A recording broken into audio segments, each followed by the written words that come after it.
जय जिनेंद्र। पूर्णार्घ जैन ग्रंथवाचन अर्घ 6 भाग 29।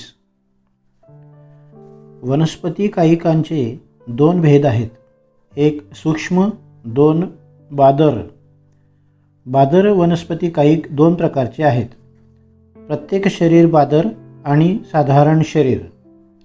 प्रत्येक शरीर बादर वनस्पती कायिकांचे 12 प्रकार आहेत, 1 वृक्ष, 2 गुच्छ, 3 गुल्म, 4 लता, 5 वल्ली, 6 पर्व, 7 तृण, 8 वलय, 9 हरित, 10 औषधी, 11 जलरूह, 12 कुहल।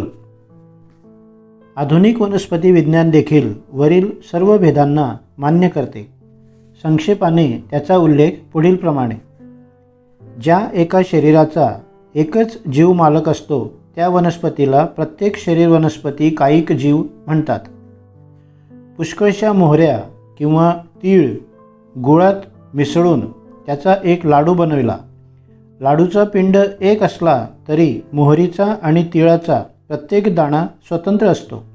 त्याप्रमाणे बाह्यतः एक पिंडरूपाने दिसत असून देखील जो जीव आपले शरीर अथवा व्यक्तिमत्व स्वतंत्र बाळगतो तो प्रत्येक शरीर वनस्पती होय।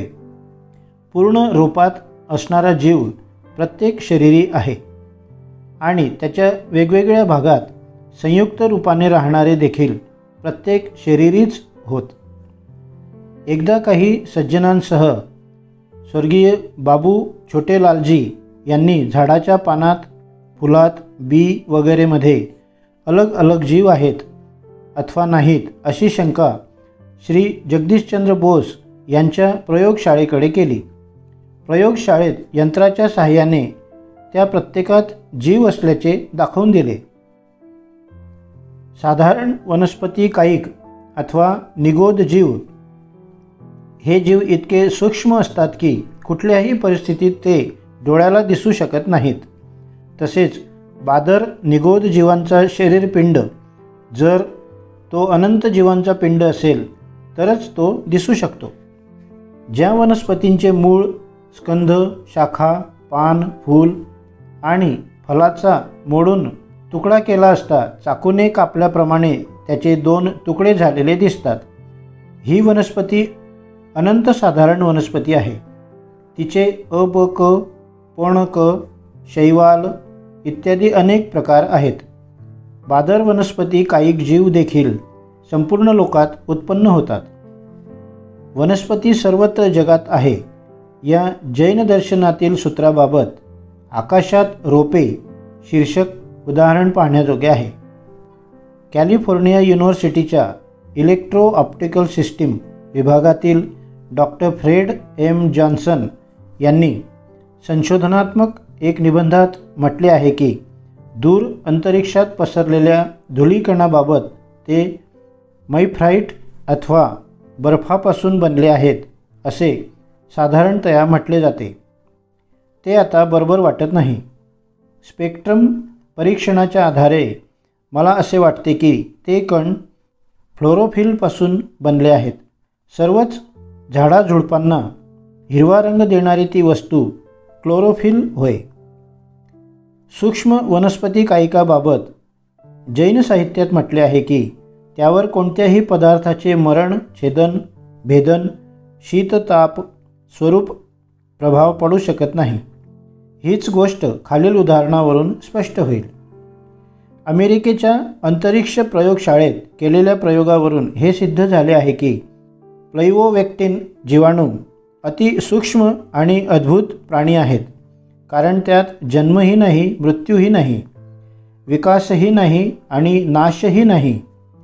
त्यांना जिवंत राहण्यासाठी आहाराचीही आवश्यकता नाही आणि हवेचीही जरुरी नाही। कसल्याही साधनाशिवाय ते या ग्रहापासून त्या ग्रहापर्यंतचा प्रवास विना रोकटोक करतात। प्लैवोवेक्टिन जीवाणूवर अत्याधिक शीत उष्णतेचा देखील प्रभाव पडत नाही। ते अवातजीवी आहेत, प्रकाश हाच त्यांचा आहार। जैनागमात सूक्ष्म, स्थावर आणि निगोद जीवांचे वर्णन वरील वर्णनाशी मिळते जुळते आहे. विवाद फक्त जन्ममरणाचाच आहे. ही गोष्ट नीट समजून घ्यावयाची असेल तर जैनागमातील एका विशिष्ट रहस्याकडे लक्ष द्यावे लागेल.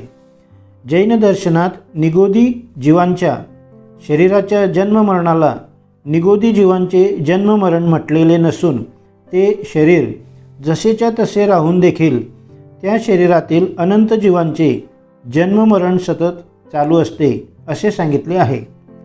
हा दृष्टिकोन वैज्ञानिकांना आला नसावा, म्हणून त्यांनी त्यांना जन्ममरणातीत म्हटले असावे. त्यामुळे जैन आगमाशी कसलाही विरोध येत नाही, उलट समर्थनच दिसून येते. या जीवांना वैज्ञानिक एकदा अनाहारक व पुन्हा लगेच भास्वीय आहारक म्हणतात. यावरून सूक्ष्म निगोदी जीवांना आहार आहे ही जैन दर्शनाची मान्यताच पुष्ट होते. जैनांनी सांगितलेल्या सूक्ष्म स्थावर जीवांची तुलना बॅक्टेरियाशी होऊ शकेल.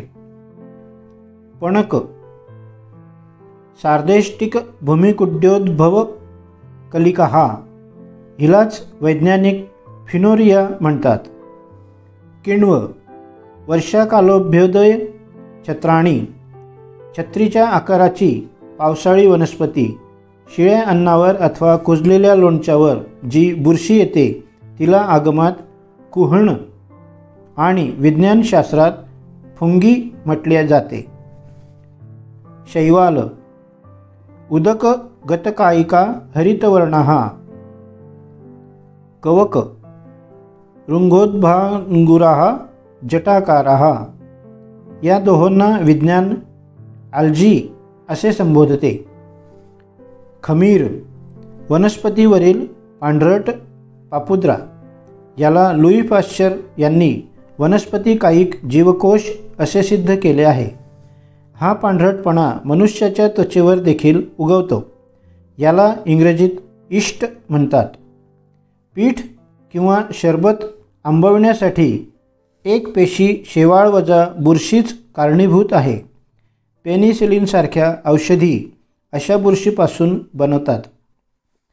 संज्ञा, वनस्पती सजीव आहे असे म्हणून जैन दर्शन थांबत नाही. वनस्पतीची प्रकृती, प्रवृत्ती इत्यादी शेकडो प्रकारांनी स्पष्टीकरण करते. संज्ञा 4 प्रकारच्या आहेत. 1. आहार. वनस्पती वाढते ती खत, पाणी, हवा, प्रकाश आदी आहारामुळेच वाढत असते. घेतलेल्या आहाराचे परिवर्तन घडवून आणतात. तिच्यात अनेक प्रकारचा आहार ग्रहण करण्याची आणि त्याचे विश्लेषण करून रूपांतरित करण्याची विलक्षण शक्ती आहे. जैनागमातील आहार प्रक्रियेच्या विस्तृत वर्णनाशी हल्लीचे विज्ञान पूर्णतः सहमत आहे. जैन शास्त्रात आहार 1. प्रक्षेपाहार, 2. रोमाहार, 3. ओजाहार अशा 3 प्रकारचा मानला जातो.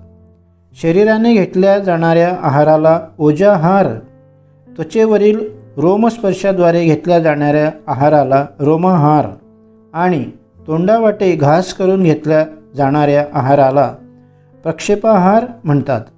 वनस्पती पहिल्या 2 प्रकारचा आहार ग्रहण करतात. यांनाच विज्ञानशास्त्रात एसिमिलेशन आणि ऑस्मोसिस म्हटले. खत, पाणी, प्रकाश हाच वनस्पतींचा आहार आहे असे नसून इतर वनस्पती, दूध, मांस इत्यादी वस्तू देखील वनस्पतींच्या आहारात गर्भित आहेत. हॉरिझॉन्टल स्क्रब नावाचा वृक्ष पशुपक्ष्यांना आणि मनुष्यांना आपली शिकार बनवतो. युट्रिक्युलेरियड, वटखार्ट इत्यादी वनस्पती कीटकभक्षक म्हणून प्रसिद्ध आहेत. सारांश: 2500 वर्षापूर्वी जगातील बहुतेक सर्व दार्शनिक वनस्पतीला सजीव मानायलाच तयार नव्हते. अशा काळी जैन दर्शनाने वनस्पतीला फक्त सजीवच मानले असे नसून शेकडो दृष्टिकोनातून तिचा विचार केला आहे. त्यापैकीच आहाराचा एक प्रकार होय. वनस्पतीचे आहार ग्रहण, आहार परिणमन, विहार, ओजाहार तसेच वनस्पती स्वयं एकेंद्रिय असून देखील ती पंचेंद्रियांना खाऊ शकते आदी वस्तुस्थितीवर प्रकाश टाकणारी जैन सूत्रे खरोखरच त्यावेळी जगावेगळी होती. विज्ञानाचा विकास घडण्यापूर्वी सामान्य जनतेला जैन लोकांचा हा फक्त कल्पनाविलास असे वाटत होते. पण विज्ञान युगातील प्रयोगामुळे हीच सूत्रे आगमप्रणेता अतींद्रियदृष्टा असल्याचेही उद्घोषित करत आहेत.